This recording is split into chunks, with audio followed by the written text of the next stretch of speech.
ওম তৎসৎ। আমরা সকলেই মৃত্যুর পথযাত্রী। প্রত্যেককেই এই মৃত্যুরূপ পরীক্ষা অবশ্যই দিতে হয়। আর এই মৃত্যুরূপ পরীক্ষা যাতে অত্যন্ত সুখের হয়, অত্যন্ত আরামদায়ক হয়, এর জন্য আমরা কি করি?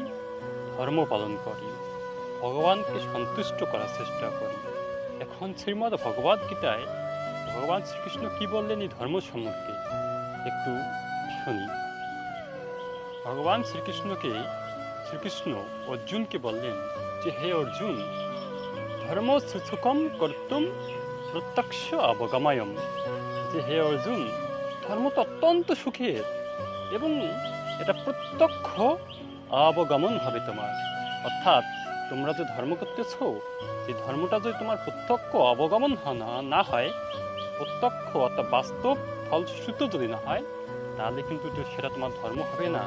ধর্ম হবে বাস্তব, যেটি বাস্তব এবং প্রত্যক্ষ অবগমন হবে, সেটি হবে তোমার ধর্ম।